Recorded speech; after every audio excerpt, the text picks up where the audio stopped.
Assalamualaikum warahmatullahi wabarakatuh. Kepada Bapak Tutor yang saya hormati, perkenalkan saya Suci Maharani dengan NIM 0572222912 Prodi Akuntansi. Di sini saya akan mempresentasikan tugas 1 dengan tema Pelajaran dari Sejarah Pancasila bagi Generasi Muda. Saya akan membahas tentang proses lahirnya Pancasila, mulai dari sidang BPU PKI, lahirnya Piagam Jakarta, hingga pengesahan oleh PPKI. Proses lahirnya Pancasila semuanya berawal dari dibentuknya BPU PKI, singkatan dari Badan Penyelidik Usaha-Usaha Persiapan Kemerdekaan Indonesia oleh pemerintah Jepang pada tanggal 1 Maret 1945. Tujuannya adalah untuk menyelidiki dan mempersiapkan dasar negara Indonesia yang akan merdeka. Sidang pertama BPU PKI berlangsung dari 29 Mei sampai 1 Juni 1945. Disinilah muncul banyak gagasan tentang dasar negara Indonesia. Ada 3 tokoh utama yang menyampaikan pendapatnya, yaitu Muhammad Yamin, Dr. Supomo, dan Insinyur Soekarno. Dalam pidato itu, Soekarno mengusulkan 5 dasar negara. Pertama, kebangsaan Indonesia. Kedua, internasionalisme atau peri kemanusiaan. Ketiga, mufakat atau demokrasi. Keempat, kesejahteraan sosial. Kelima, ketuhanan yang berkebudayaan. Pidato ini kemudian diterima dengan baik dan dianggap sebagai rumusan awal dari dasar negara Indonesia yang kemudian dinamakan Pancasila.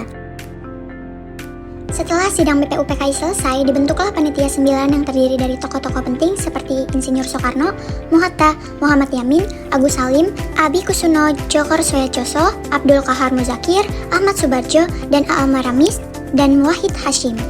Tugas mereka adalah menyusun naskah dasar negara yang bisa diterima oleh semua golongan baik nasionalis maupun Islam.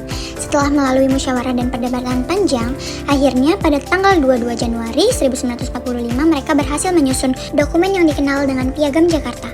Piagam Jakarta ini berisi rancangan pembukaan Undang-Undang Dasar 1945 dan juga memuat rumusan Pancasila versi awal.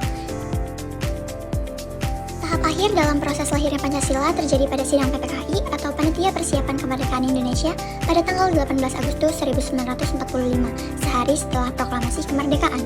Dalam sidang ini, PPKI mengesahkan Undang-Undang Dasar 1945 sekaligus menetapkan Pancasila sebagai dasar negara Indonesia.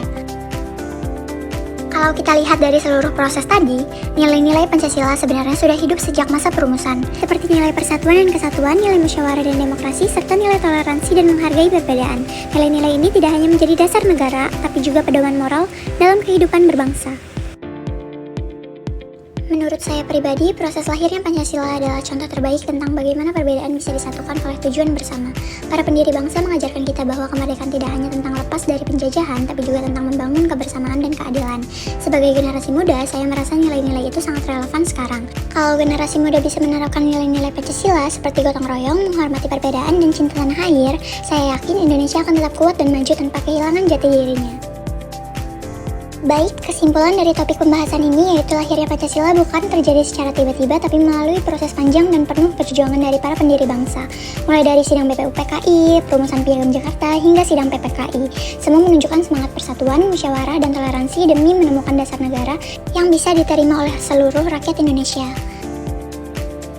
Selesai presentasi saya tentang pelajaran dari sejarah Pancasila bagi generasi muda. Saya mohon maaf jika ada salah kata atau kekurangan dalam presentasi ini. Saya ucapkan terima kasih. Wassalamualaikum warahmatullahi wabarakatuh.